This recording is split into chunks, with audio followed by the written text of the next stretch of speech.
인류에게는 많은 문화유산이 있고 현재에도 각 나라들에서 자신들이 가지고 있는 문화유산을 세계 문화유산으로 인정받으려고 애쓰고 있는 것을 볼 수 있습니다.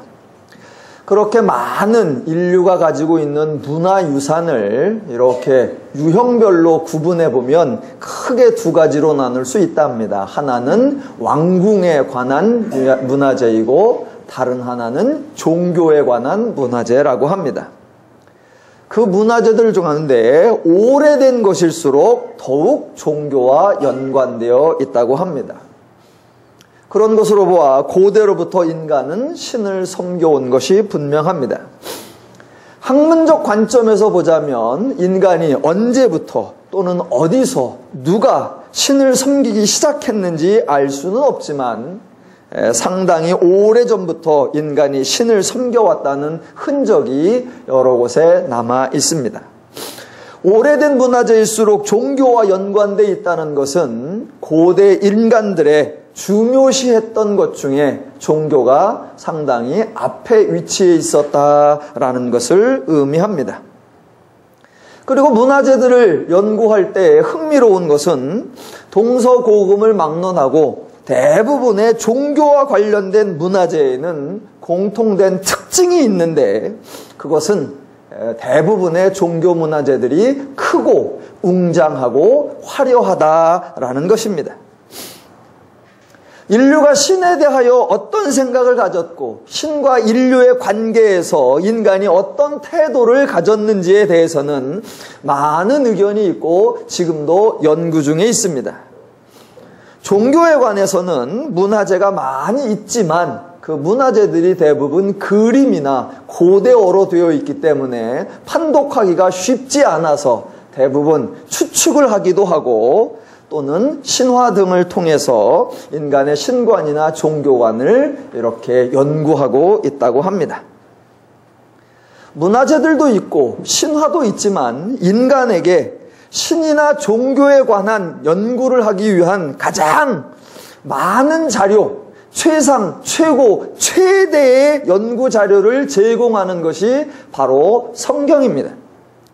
성경은 기독교의 경전이기 이전에 인간의 문화재적 가치로도 인류의 보고 중에 보고라고 할 수 있습니다. 성경이 기독교의 경전이기 때문에 사람들은 성경의 가치를 인정하면 마치 기독교의 가치를 인정하는 것으로 여겨 어떻게든 성경의 가치를 폄하하려고 애를 씁니다. 특별히 기독교가 성경을 하나님의 말씀이다, 계시의 말씀이라고 주장하니까 그것을 반박하기 위해서 성경은 인간이 쓴 창작물에 불과할 뿐이고 그 기록 연대도 그렇게 오래된 것이 아니라라고 비난하기도 합니다. 성경을 거부하거나 성경을 비난하는 것은 자유이지만 그런 주장으로 인해 인류가 가지고 있는 고귀한 자료를 소홀히 다루므로 인간이 성경을 통해 배울 수 있는 많은 것을 놓치고 있다는 것이 참으로 안타까울 뿐입니다. 자, 성경에 보면 하나님이 인간에게 계시하신 내용도 나오지만 인간들이 살아가고 인간들이 신에 대하여 반응을 한 모습들도 기록되어 있습니다. 그래서 성경에 나타난 사람들의 행동을 통해 인간들이 신에 대하여 어떤 생각과 어떤 태도를 보였는지 점검해 보겠습니다. 성경 전체를 점검하려면 오랜 시간이 걸리니까 오늘은 사도행전을 통해서만 한번 확인을 해보겠습니다.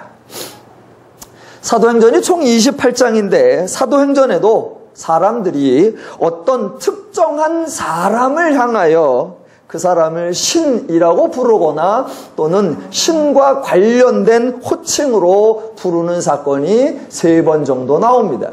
3가지 경우를 한번 확인해 볼 텐데 첫 번째가 사도행전 8장에 나옵니다. 사도행전 8장은 빌립이 사마리아라는 지역에 가서 복음을 전하는 내용이 기록되어 있습니다. 그 사마리아 지역에는 시몬이라고 하는 마술사가 있어서 여러 가지 마술을 행하여 사마리아 백성을 놀라게 하며 자칭 큰 자라고 말했다고 합니다. 그 시몬을 보고 사람들이 한 말이 10절에 이렇게 나옵니다. 낮은 사람부터 높은 사람까지 다 따르며 이르되 이 사람은 크다 일컫는 하나님의 능력이라 하더라 라고 말했습니다. 그러니까 시몬에 대해서는 자칭 타칭이 있는데 자칭은 큰 자라고 했고 타칭은 하나님의 능력이라고 불렀던 것입니다. 여기서 사용된 하나님이라는 단어가 일반적으로 신을 나타내는 헬라어 단어 테오스입니다. 그 당시 사마리아 사람들이 기독교의 하나님을 믿는 것은 아니었으니까 번역을 할 때에 하나님의 능력이라고 번역하기보다는 신의 능력이라고 번역했으면 좀 더 좋았을 것이라고 생각을 합니다. 여하튼 당시 사마리아 지역의 사람들의 관점에서는 시몬이 마술을 행하며 자신들을 놀래키는 신기한 일을 하였기에 그러한 것은 사람의 능력이 아니라 신의 능력이라고 생각하여 시몬을 신의 능력을 행하는 자라고 불렀던 것입니다. 두 번째가 사도행전 14장에 나오는 것으로 바울이 루스드라라는 지역에서 전도할 때였습니다. 8절에 보면 루스드라 지역에 나면서부터 걷지 못하게 되어 걸어본 적이 없는 사람이 하나 있었는데 바울이 그 사람을 보고 어떤 치료 행위를 하지 않고 그냥 한마디 말을 했습니다. 뭐라고 했느냐면 내 발로 일어서라 라고 하자 그 사람이 벌떡 일어나 걷습니다. 그곳을 바라본 사람들이 11절 무리가 바울이 한 일을 보고 루가오니아 방언으로 소리질러 이르되 이들이 신들이 사람의 형상으로 우리 가운데 내려오셨다 하여 라고 말합니다. 여기에 나타난 신들이라는 단어도 일반적으로 신을 나타내는 헬라어 단어 테오스라는 단어의 복수형입니다. 바울은 분명히 인간인데 바울과 바나바를 보고 루스드라 지역 사람들이 신들이라고 불렀던 것입니다. 사람들은 자기들 생각에 가능하지 않은 일, 자기들로서는 할 수 없는 일을 하는 사람을 신이라고 부르곤 했던 것입니다. 사람들이 신적인 존재에 대해서 어떻게 생각했었느냐 그 힌트를 보여주는 것이 바울의 반응인데 자기들을 향하여 신들이라고 부르자 바울이 하는 말이 이겁니다. 15절 이르되 여러분이여 어찌하여 이러한 일을 하느냐 우리도 여러분과 같은 성정을 가진 사람이라 라고 합니다. 그러니까 바울의 말에 의하면 당시 사람들은 신은 사람들과는 다른 존재지만 사람의 형상을 입고 인간에게 내려올 수 있다라고 생각했던 것 같습니다. 그래서 그러한 사람들 신이라고 부르고 만약 신이라고 불렀으면 신다운 존재에게 합당한 예우를 취해야 한다고 여겼고 그래서 13절에 보면 시외 제우스 신당의 제사장이 소와 화환들을 가지고 대문 앞에 와서 무리와 함께 제사하고자 하니 라고 행동한 것을 볼 수 있습니다. 강자는 당연히 예우를 받아야 하고 약자는 당연히 섬겨야 하는 것으로 인식하고 있었던 것입니다. 자, 사람에게 향하여 신이라는 단어를 사용한 또 하나의 예가 오늘 본문 사도행전 28장입니다. 바울과 일행이 로마로 가기 위해 항해를 하던 중 표류하였고 기적적으로 섬에 도착했는데 도착해보니 그 섬은 멜리데라고 하는 섬이었습니다. 3절에 보면 바울이 나무 한 묶음을 거두어 불에 넣으니 그 뜨거움으로 말미암아 독사가 나와 그 손을 물고 있는지라입니다. 그 장면을 보고 사람들의 반응이 4절 원주민들이 이 짐승이 그 손에 매달려 있음을 보고 서로 말하되 진실로 이 사람은 살인한 자로다. 바다에서는 구조를 받았으나 공의가 그를 살지 못하게 함이로다 하더니입니다. 이게 무슨 말이냐면 당시 그레코 로만 세계의 사람들은 바다에서 풍랑으로 인해 목숨을 잃는 것은 죄에 대한 신의 진노의 결과로 이해하고 있었다고 합니다. 그러니까 바다에서 표류하고 그러다가 기적적으로 섬에 도착한 그 바울의 모습은 누가 보아도 죄수다운 행색을 가지고 있었습니다. 그런 죄인이 섬에 도착했는데 섬 사람들이 그 죄인 바울을 선대했던 것입니다. 왜냐하면 죄인은 바다에서 풍랑 가운데 신의 저주를 받아 죽어야 하는데 그 죄인이 바닷속에서 풍랑을 거치고도 살아났으니 이 사람은 신에게 사죄를 받았구나 라고 여겨서 그 바울을 선대했던 겁니다. 그렇게 선대를 하려고 했는데 바울이 나무 조각을 불에 넣자 뱀이 나와서 물어버리니까 그때 하는 말이 공의가 그를 살지 못하게 함이로다 인 겁니다. 여기 말하는 공의는 사람들이 일반적으로 말하는 진리는 살아있다, 정의가 심판하리라 이런 일반적인 용어가 아니라 공의라고 불리는 특별한 여신을 의미합니다. 우리나라 법원을 보시면 여인이 이렇게 긴 롱드레스를 입고 머리를 쪽지고 저울을 이렇게 들고 있는 그런 그림을 보셨을 겁니다. 그 여인이 그레코 로만 세계의 신으로 여겨지는 정의의 여신 또는 공의의 여신으로 불려지는 디케라고 하는 신입니다. 그래서 그 디케라고 하는 신이 오늘 본문에 나오는 4절에 공의가 그를 살지 못하게 함이라 라고 하는 공의에 디케라고 하는 단어가 쓰인 겁니다. 그러니까 지금 바울이 바다에서 신의 저주를 받아 죽었어야 하는데 살아나온 걸 보니 받았구나 라고 생각을 했는데 또 뱀이 나와서 물으니까 공의의 여신 디케가 이 사람을 살려두지 않으려고 하는구나 라고 생각을 하는 겁니다. 그래서 바울에 대해서 하는 말, 진실로 이 사람은 살인한 자로다. 왜요? 한 번도 아니고 신이 2번에 걸쳐서나 죽이려고 하니까 이렇게 말했던 것입니다. 그러니 당연히 바울이 죽을 것으로 예상을 했는데 혹 바울이 붙든지 아니면 갑자기 쓰러져 죽을 것을 기다렸는데 아무 일도 생기지 않자 그러자 6절에 마지막에 이렇게 나오죠. 돌이켜 생각하여 말하되 그를 신이라 하더라가 된 겁니다. 여기에 나오는 신도 일반적으로 신을 의미하는 헬라어 테오스입니다. 그러니 바울이 2번씩이나 신의 심판, 신의 저주, 신의 진노를 다 벗어나니까 신의 저주나 신의 진노를 벗어나는 자는 일반인이 아니고 이 사람은 신적인 존재구나 라고 생각해서 바울에게 신이라 라고 말했던 것입니다. 그렇게 바울을 신이라고 부르니까 7절부터 10절까지의 바울에 대한 환대와 친절이 자연스럽게 이해가 될 수 있는 것입니다. 제가 지금 사도행전에서 3군데에서 사람들이 어떤 특정인을 신 또는 신과 관계된 호칭으로 부르는 것을 예를 들어 드렸습니다. 이 3곳은 장소가 다 다른 곳이고 그곳에 사는 민족도 다 다른 사람들입니다. 첫 번째는 사마리아 지역입니다. 사마리아 지역은 이스라엘에 속해 있습니다.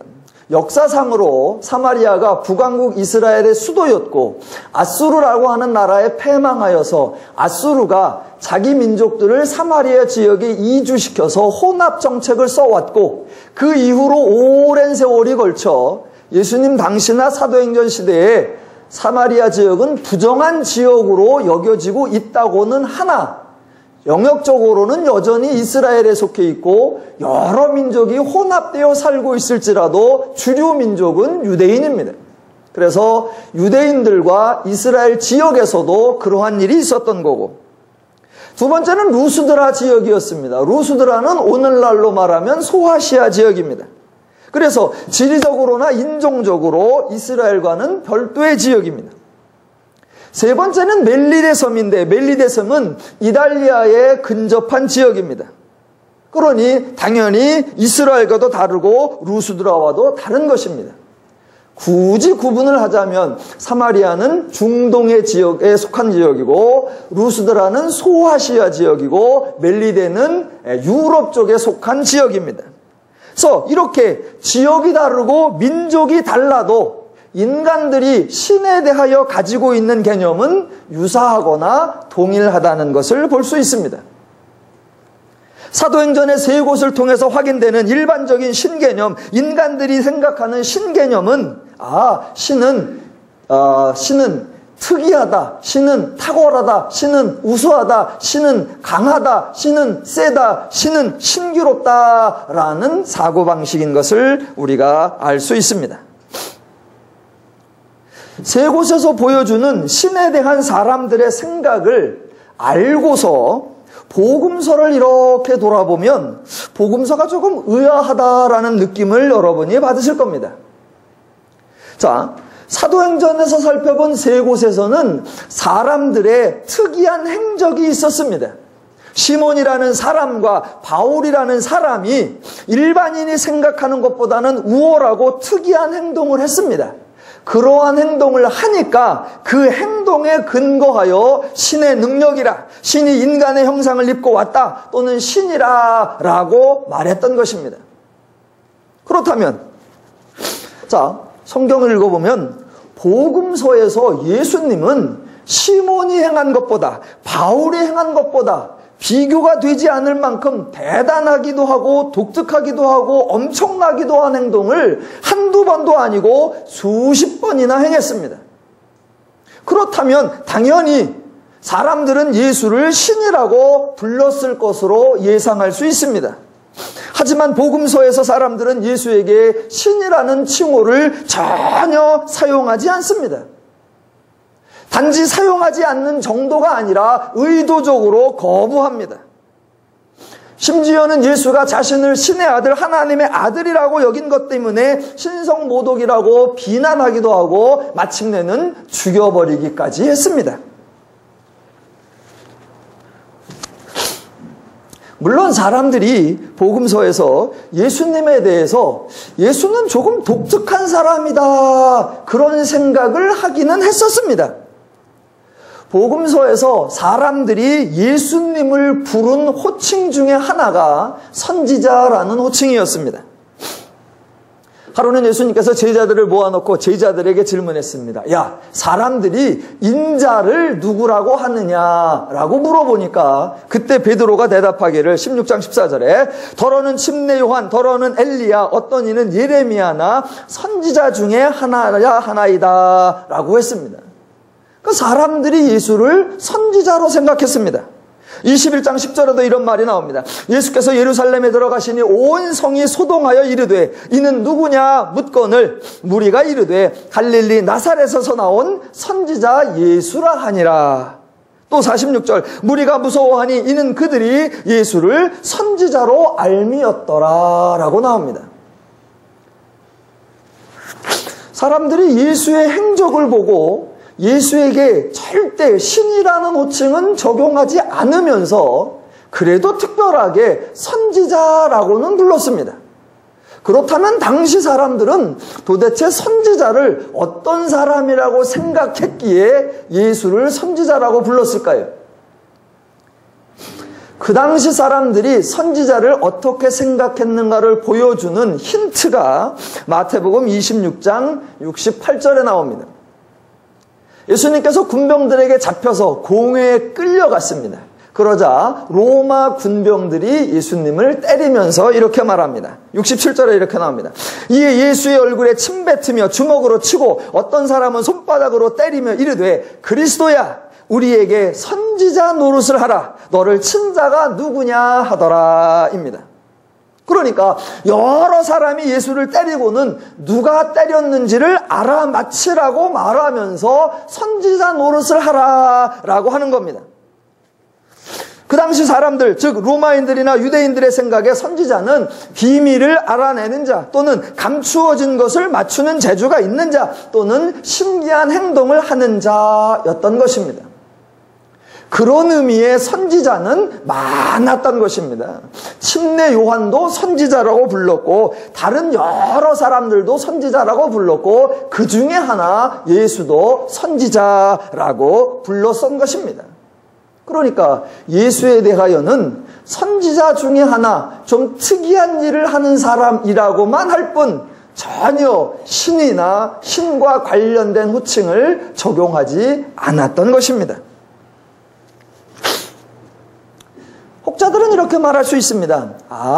로마인들이나 다른 지역의 사람들은 다신교적 개념이 있었기 때문에 독특한 일을 하는 사람을 신으로 부르는 것에 거부감이 없었지만 이스라엘 사람들은 유일신 하나님을 믿었기에 하나님이 육신을 입고 강림한 사실을 수용할 수가 없어서 예수님에게 하나님이나 신이라는 주장을 할 수가 없었다라고 말하기도 합니다. 그러나 그거는 말이 되지 않습니다. 왜냐하면 예수를 신으로 인정하지 않은 것은 단지 이스라엘 사람만이 아니라 로마인도 마찬가지였기 때문입니다. 복음서에는 유대인만 나오는 것이 아니라 로마인도 등장하고 예수님은 단지 유대인에게만 이적과 능력을 행한 것이 아니라 로마인에게도 이적과 능력을 행하셨습니다. 그래서 이달리아 군대의 백부장의 하인도 치유를 받았었고 로마인들도 예수에 관한 내용을 모두 들었고 알고 있었습니다.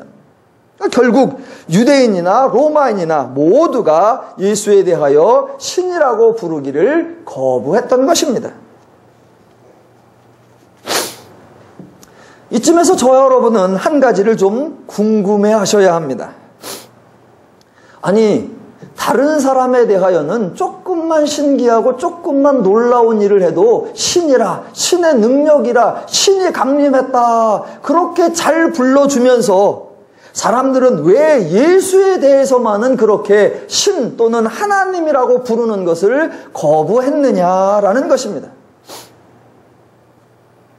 물론 사도행전이 사람들이 시몬이나 바울을 보고 신이라고 불렀다고 해서 진짜 신이라고 여긴 것이 아니라는 것은 저와 여러분도 알고 있습니다.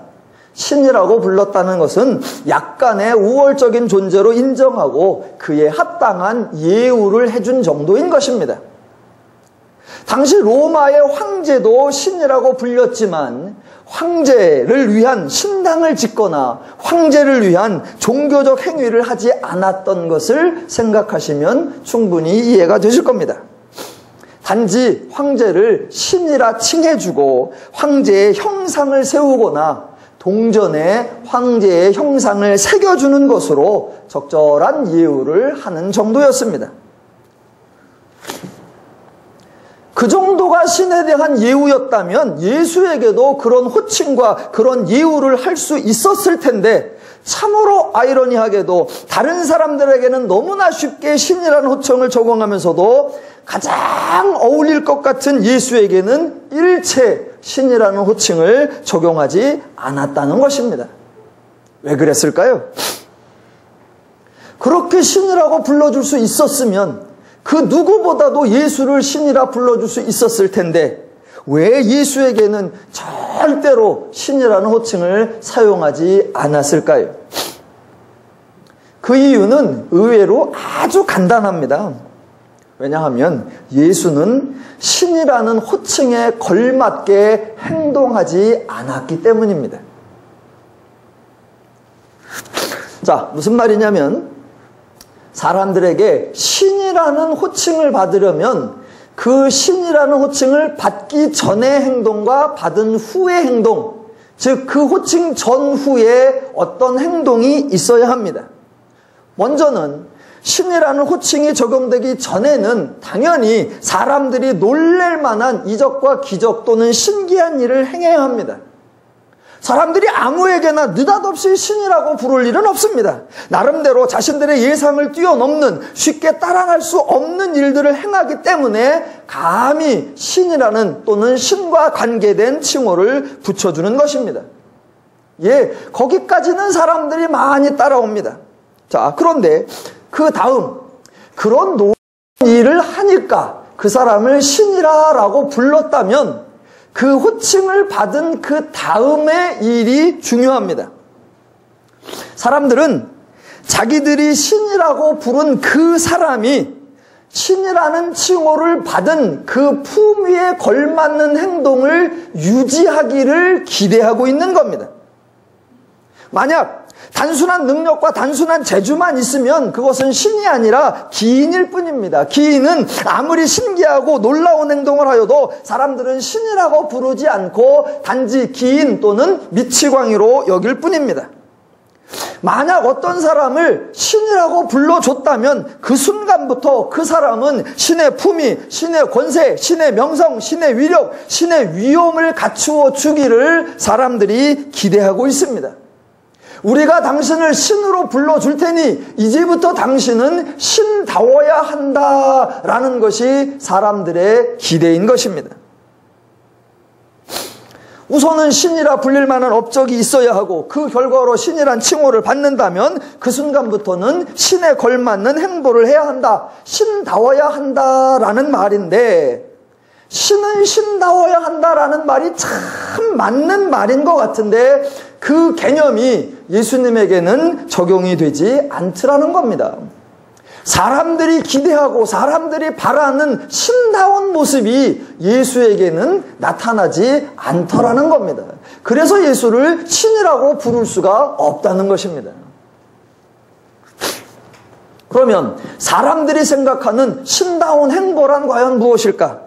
크게 생각하면 일단 두 가지만 알 수 있습니다. 첫 번째, 신다운 행보는 우선은 차별화가 되어야 한다는 겁니다. 신은 신이니까 아무나 만나서는 안 됩니다. 신은 만날 만한 사람을 만나야 합니다. 그래서 신은 이 사람이나 저 사람이나 마구잡이로 만나면 신의 품위가 떨어지고 신으로서의 존귀함이 떨어집니다.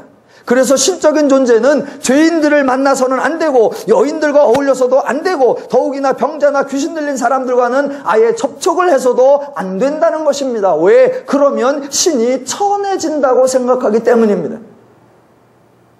그렇게 생각을 하고 있는데 예수님은 만나러 갔다 하면 죄인이고 밥 먹었다 하면 여인이고 어울려 댕겼다 하면 병자들입니다.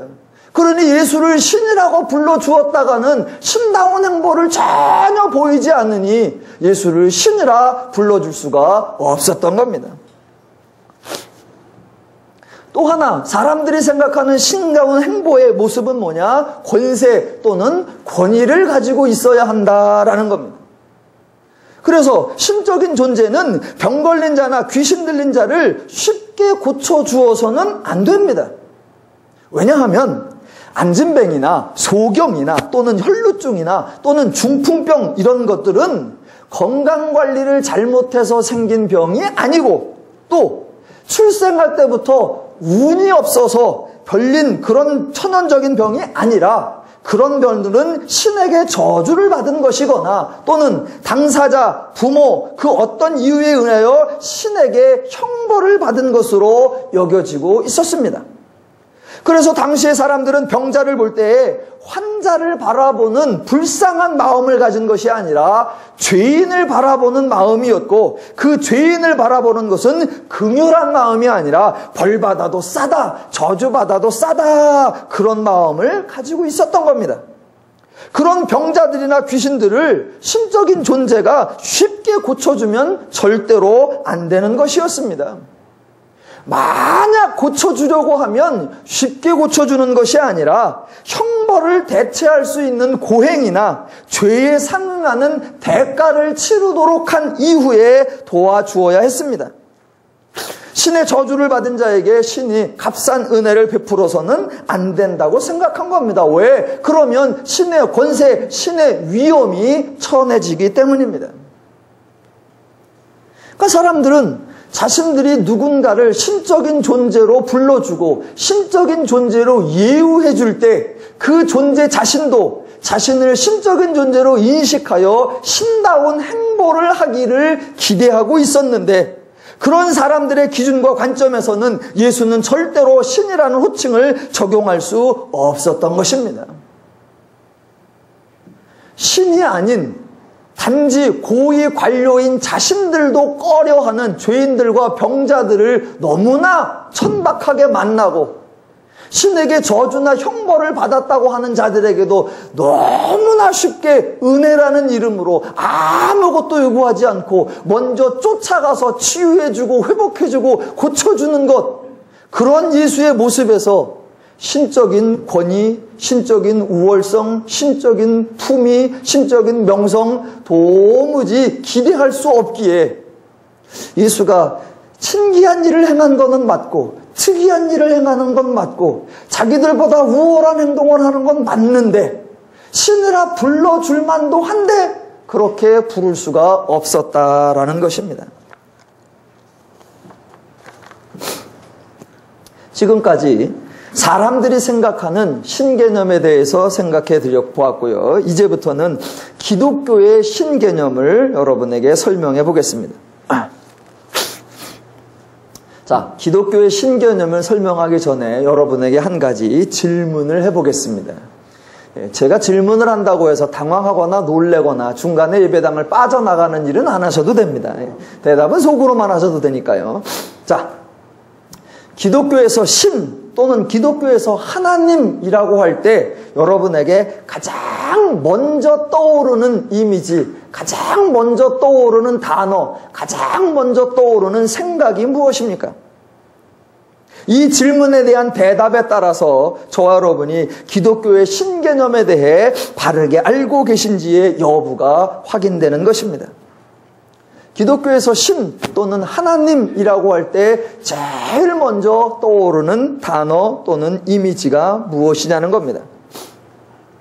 성경을 쭉 읽어보면 기독교에서 또는 성경에서 신, 하나님을 상징하는 가장 대표적 표현이 뭐냐? 바로 거룩입니다.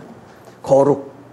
하나님은 자신을 소개하실 때 가장 많이 사용하신 표현이 나는 거룩한 하나님이라 이었고, 하나님께서 자신의 자녀 삼으신 백성에게도 가장 많이 부탁하고 기대하신 표현이 뭐냐면 너희도 거룩하라 라는 것이었습니다. 이 거룩이라는 단어도 많이 오해가 되고 있는데, 거룩을 국어사전을 찾아보니까 성스럽고 위대하다라고 나오고요. 영어 표현으로는 divine, sacred, holy라고 나옵니다. 그러니까 거룩의 의미가 가장 대표적으로는 성스럽다라는 것으로 알려져 있습니다. 하지만 기독교에서 말하는 거룩은 성스럽다는 의미가 아니라 구별되다 또는 다르다라는 의미입니다. 즉 하나님은 기독교의 개념, 하나님의 개념은 본질적으로 다르다. 죄인들의 생각과 다르고 죄인들의 가치와 개념과 원리와 방법과 의미가 다르다는 것입니다. 기독교의 신개념은 동등한 차원에서의 우열의 구분이 절대로 아닙니다.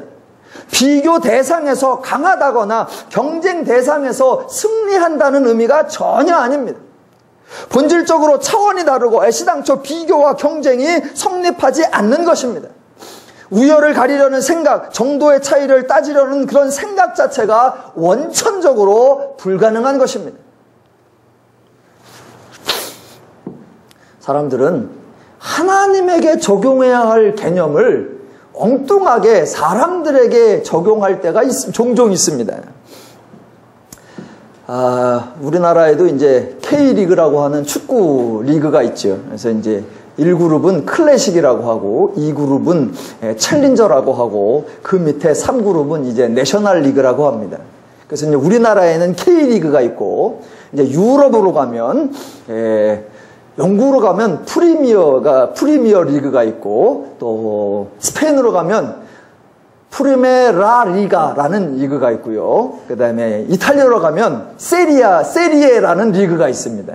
그리고 이제 그 프리메라 리그에서 가장 축구를 잘하는 선수, 온 지구를 통틀어서 축구를 가장 잘하는 선수를 하나 뽑으라 그러면 이제 호나우두나 또는 리오넬 메시를 뽑습니다. 그 메시를 설명하는 단어가 뭐냐면, 표현이 뭐냐면 클래스가 다르다라는 거예요. 클래스가 다르다. 메시는 공을 차는 게 우리하고 클래스가 다르다. 또는 호나우두한테도 클래스가 다르다. 또는 저건 외계인이다라고 표현합니다. 그러니까 동등한 수준에서 축구를 조금 더 잘한다. 같은 레벨인데 조금 더 뛰어나다. 이런 표현으로는 어울리지 않아서 아예 클래스가 다르다. 아예 외계인이다. 아예 차원과 본질과 소속과 수준 자체가 원천적으로 다르다라는 표현을 같은 수준에 있는 사람에게 표현을 합니다. 그러니까 그런 표현은 인간에게 쓰는 표현이 아니라 그 표현을 유일하게 적용할 수 있는 대상이 누구냐? 바로 하나님이신 겁니다. 그 표현을 성경은 거룩, 즉 다르다라고 하는 겁니다. 하나님은 인간의 생각과 다르고 인간의 기준과 다르고 인간의 가치와 다르고 인간들이 생각하는 신개념, 신의미와 완전히 다르다, 클래스가 다르다라고 말하는 겁니다. 그거를 기독교의 표현으로 하나님은 거룩하다라고 하는 겁니다. 자, 거룩하다라고 하는 표현, 즉 하나님은 인간이나 죄인들이 생각하는 거와 원천적으로 다른데 그 다른 것이 많이 있는데 그 중에 하나를 대표적으로 예를 들어본다면 하나님은 거룩하신 분으로서 타 종교나 죄 종교의 신들과 본질적으로 다른 점이 있는데 그 중에 하나, 하나님은 신이지만 인간에게서 신의 대접을 받지 않는다라는 것입니다. 하나님은 신이세요. 그런데 하나님은 신으로서 인간들로부터 신에 합당한 예우, 신에 걸맞는 대접을 전혀 받지 않으신다는 겁니다. 죄인들의 사고방식에는 낮은 자가 높은 자를 섬기고 약한 자가 강한 자를 받드는 것이 당연합니다. 그러나 하나님은 다르십니다. 하나님은 높은 자가 낮은 자를 섬겨주고 강한 자가 약한 자를 위해 일해 주어야 한다는 겁니다. 그래서 하나님은 인간에게 섬김이나 경배를 일체 받지 않으신다는 겁니다. 자, 사도행전을 살펴보면 사도행전은 예수님의 십자가 사역으로부터 죄로부터 구원받은 사도들, 더 나아가 성령을 받아 하나님의 계시의 말씀을 깨달은 사도들이 예루살렘과 사마리아와 온 유대와 땅끝까지 가서 복음을 전하는 내용을 기록한 책입니다. 사도들은 가는 곳마다 복음을 전했습니다. 그런데 사도들이 가는 곳마다 복음을 전했는데 그 복음의 내용이 무엇인가를 잘 살펴보면 가는 곳마다 예수는 신이다라고 주장을 하거나 가는 곳마다 예수는 유일한 하나님이다라고 주장을 하거나 예수가 가장 위대한 신이다라고 주장한 적이 단 한 번도 없습니다. 사도들이 강조한 내용은 예수는 신이요, 예수는 하나님이다가 아니라 예수는 그리스도이시다. 우리말로 번역하면 예수는 구주이시다. 즉 예수가 구원자이시다라는 것이었습니다.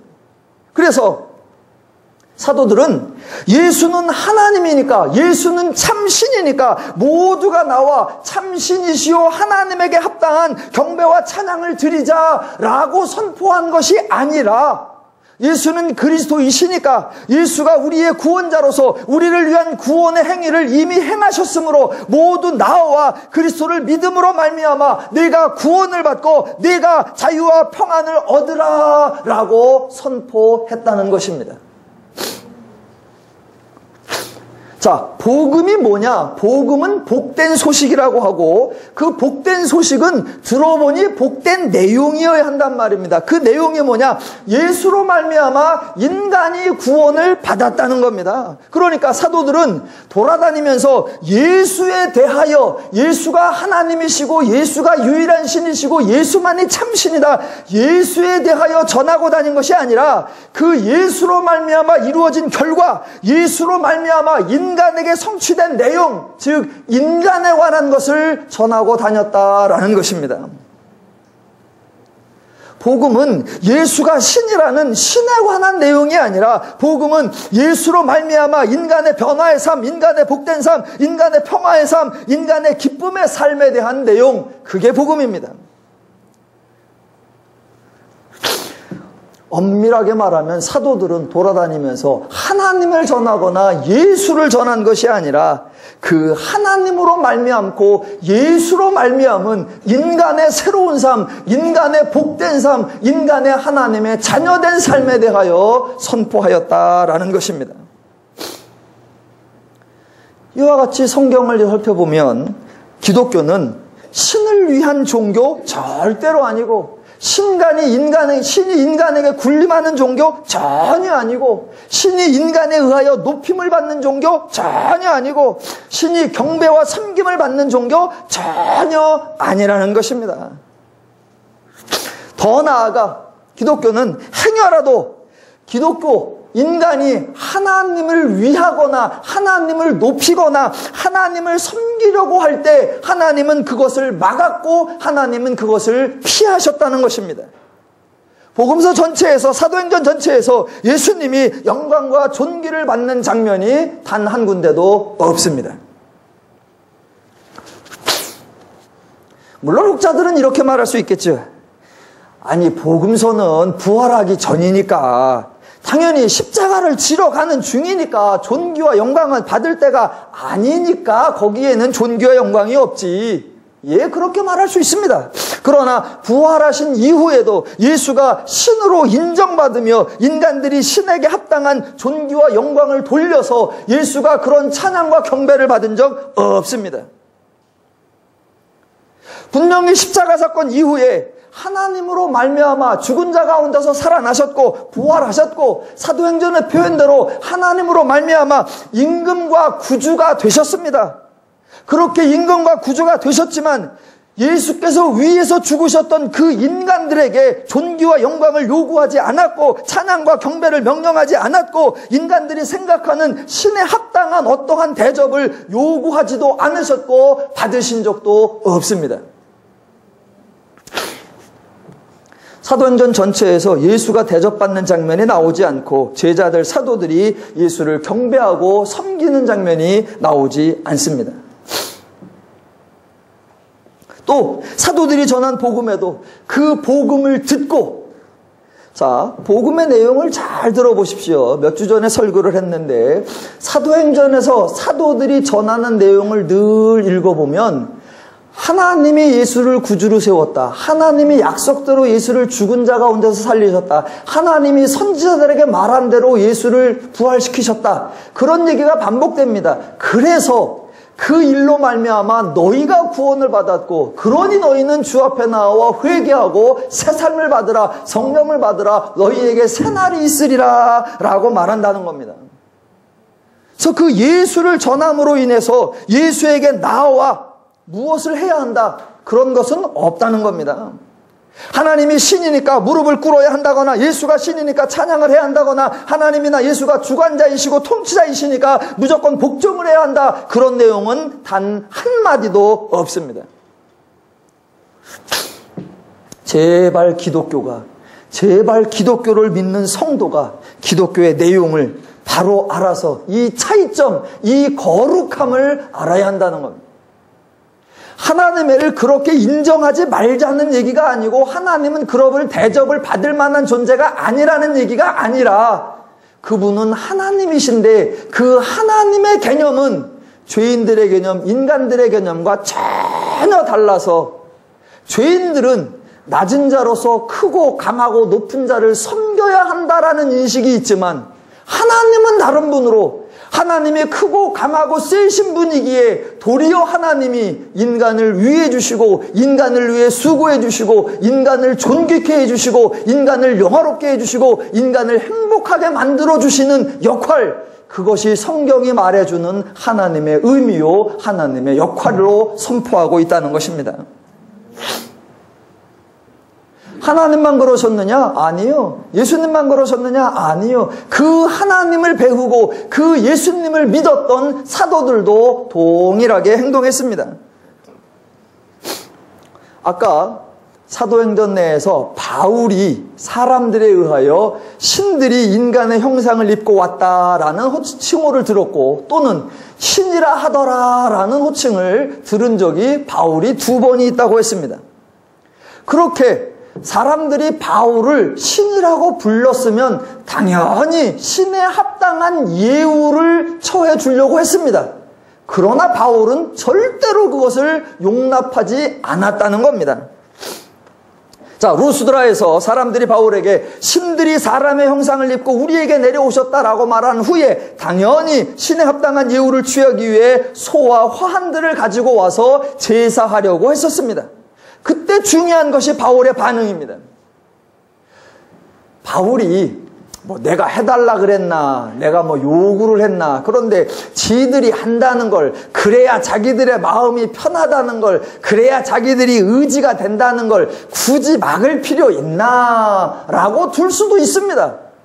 그러나 바울은 그것을 결사적으로 막아섭니다. 만약 바울이 저들의 행동을 그대로 받아주면 바울은 계속하여 신적인 존재로 대접받을 수 있었을 것입니다. 그런데 바울은 그들에게 말하기를 나도 너희와 같은 성정을 가진 사람이라 라고 밝혔고 그 사람들의 행동을 헛된 일이다 라고 지적하면서 그들의 기대와는 정반대로 행했습니다. 그랬더니 결과가 어떻게 됐을까요? 이 사람은 진짜 하나님이구나. 왜 교만하지도 아니하고 영광을 탐하지도 아니하고 참으로 겸손한 자요 참으로 낮은 자세를 가진 참으로 신기한 잔자로다 그랬을까요? 아니요. 그냥 가만히 있었으면 제사를 받고 영광을 받았을 겁니다. 그런데 바울이 그걸 막아섰단 말입니다. 이건 헛된 일이다. 하나님이 나를 보내신 것은 이 헛된 일을 중지하게 하려 함이라 라고 막아섰습니다. 그 결과가 어땠는지 아십니까? 루스드라 지역에서 유대인들이 선동함에 모든 사람이 쫓아와 돌을 던지니 바울이 돌에 맞아 거의 죽었더라입니다. 그래서 돌에 맞아 죽은 줄로 알고 사람들이 갖다 버렸습니다. 그랬더니 버린 데서 꿈틀꿈틀 겨우 살아난 겁니다. 여러분 같으시면 예우해 줄 때 모른 척 질끈 한쪽 눈 감고 받으시겠습니까? 거부했다가 돌 맞으시겠습니까?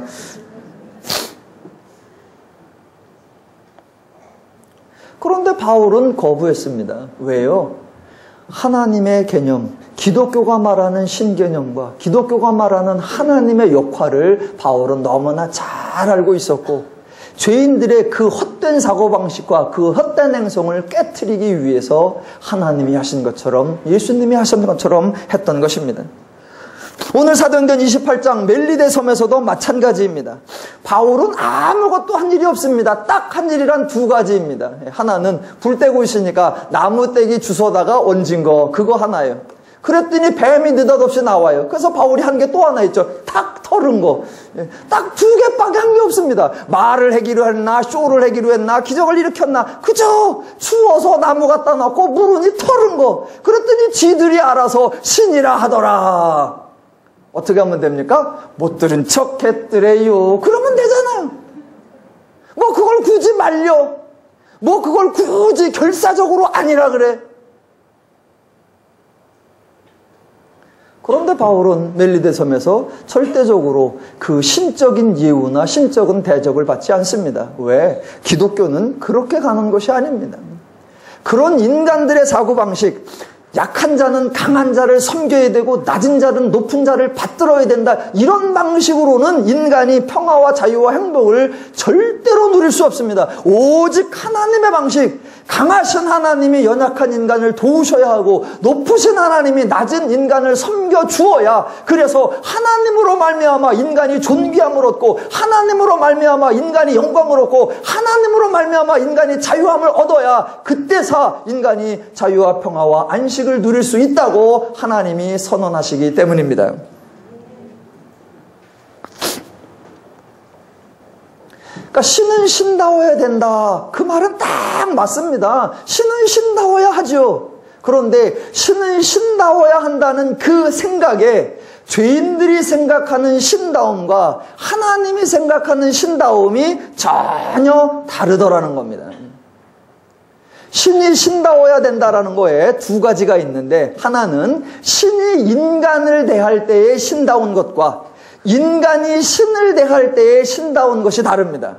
그런데 한 가지는 같고 한 가지는 다른데, 자, 신이 인간을 행할 때에 신다워야 한다. 여기에는 하나님이나 세상이나 같습니다. 즉, 자, 하나님은 인간을 대하실 때 신답게 행동하십니다. 하나님이 인간을 향하여 사역을 행할 때 매우 하나님답게, 즉 능력을 동원하고 권세를 동원합니다. 왜? 하나님이 인간을 위해 일해 주셔야 하니까 능력이 나타나야 되고 이적이 나타나야 되고 기적이 나타나야 합니다. 그래서 하나님이 인간을 위해 일하실 때 능력으로 나타납니다. 또 하나님이 인간을 위해 하실 때 나타납니다. 왜? 인간을 사로잡고 있는 그 죄를 멸하려고 하니까, 인간을 방해하는 사단의 권세를 멸하려고 하니까 그 죄에 대하여 권세자, 통치자, 지배자로 나타나 그를 멸하시고 인간을 구원해 내십니다. 그래서 하나님이 인간을 대하실 때는 하나님답게, 신답게 능력과 권세로 역사하십니다. 여기까지는 같아요. 그런데 그 다음이 다르단 말입니다. 정반대로 이제 인간이 하나님을 향하여, 즉 하나님이 인간의 대상이 되실 때, 그때 하나님은 전혀 신답지 않게 행동하십니다. 죄인들은 신은 큰 자요, 높은 자요, 강한 자요, 센 자이기 때문에 당연히 우리가 높여야 되고 경배해야 되고 섬겨야 되고 예우해야 된다. 그게 신의 받을 영광과 존귀라 라고 말합니다. 그러나 하나님은 그렇지 않단 말입니다. 하나님은. 왜? 내가 너희를 위해 주는 거고, 나로 말미암아 너희가 존재했는데 너희로 말미암아 내가 존귀해질 수 있는 게 없고, 너희로 말미암아 내가 영화를 얻을 만한 게 없고, 너희로 말미암아 내가 커지거나 높아질 만한 것이 없다. 원천적으로 너희와 나 사이에 하나님이 근원이시고 하나님이 인간에게 베풀어 주시는 분인데, 그 하나님께 받은 것으로 무엇을 한들 하나님이 높아지거나 커지거나 존귀해질 수 있느냐? 그런 건 없다. 그래서 하나님은 인간의 대상이 되실 때 인간에게 기대하고 요구하고 원하고 바라는 게 하나도 없습니다. 인간을 향하실 때에는 능력과 권세와 위엄으로 나타나시고, 인간의 대상이실 때는 긍휼과 자비와 온유와 그 하나님의 세상과는 다른, 그 하나님의 죄인식과는 다른 하나님의 하나님다우심을 저와 여러분이 이해하시고 분별하셔야만 합니다. 그래서 하나님은 단 한 번도 신에 걸맞는 영광과 존귀를 인간에게 요청을 한 적이 없고 경배와 섬김을 받으신 적이 없습니다. 왜? 하나님은 전적으로 인간을 위해 주시는 좋으신 하나님이시기 때문입니다. 예, 그래서 하나님은 우리 인간들에게, 우리 죄인들에게 하나님을 계시하고 하나님을 나타내고 하나님을 가르칠 때마다 가장 강조한 게, 나는 거룩하다. 너희들이 생각하는, 죄인들이 생각하는 가치와 개념과 원리와 방법과 다르다. 나는 거룩하다. 나는 다르다. 그 하나님의 다름을 강조하셨습니다. 2년 전 11월 달에 저희 교회에 세움 감사 예배를 드린 적이 있습니다. 그때 세움 감사 예배에 설교자로 오신 목사님께서 저희 교회를 이렇게 얘기를 들으시고, 이 교회는 참 유니크한 것 같아요 라고 하셨습니다. 유니크. 또 많은 분들이 저의 설교를 종종 들으시고, 광 목사님 설교는 참 레디칼하세요 라고 말하기도 합니다. 예, 잘 보셨어요. 예, 유니크하고 레디칼합니다. 저희 교회가 유니크한 게 아니고, 저의 설교가 레디칼한 것이 아니라, 기독교가 죄의 개념과 유니크하고 하나님의 개념이 죄의 생각과 레디칼한 것입니다. 그래서 그 하나님의 말씀, 그 하나님의 개념, 그 기독교의 운영의 원리, 그 하나님의 복음을 들을 때 모든 사람들은 놀래고 놀래니라 라는 반응이 나올 수밖에 없습니다. 왜? 죄인들의 생각과 다르고 자기들의 기대와 다르고 자기들의 예상을 뛰어넘기 때문에 놀래고 이것이 되어야 합니다. 하나님이 인간을 위해 주시는 분이었기에 예수님이 인간을 위해 주셨고, 예수님이 인간을 위해 주시는 분이었기에 사도들도 성도들을 또는 인간들을 위해 주었던 것입니다. 하나님은 자신을 소개할 때 하나님에게만 거룩하다라고 말씀하신 것이 아니라 그 하나님의 거룩을 모든 하나님의 자녀, 하나님의 성도들에게도 기대하셨습니다. 왜? 이제 죄로부터 구출하여 새 마음과 새 기준과 새 가치와 새 뜻을 부여하셨기 때문입니다. 그래서 성경에서 가장 많이 반복되는 말, 내가 거룩하니 너희도 거룩하라. 나는 죄의 원리와 다르니 성도인 너희, 하나님의 자녀인 너희도 죄와 다르고 세상과 다르기를 기대하고 원한다. 이것이 하나님의 우리를 향한 뜻인 줄로 믿습니다. 하나님은 죄와 구별되는 분이시지 인간과 비교하여 우월을 강조하시거나 인간과 경쟁하여 뛰어냄을 자랑하시는 분이 절대로 아닙니다. 도리어 하나님은 인간과 같이 되시어 인간을 위해 주시는 좋으신 하나님이십니다. 성경을 통해 거룩한 하나님을 아시고 하나님으로 말미암아 자유롭고 평안하고 행복한 신앙의 삶, 믿음의 삶을 풍성히 누려가시기를 주님의 이름으로 축원합니다.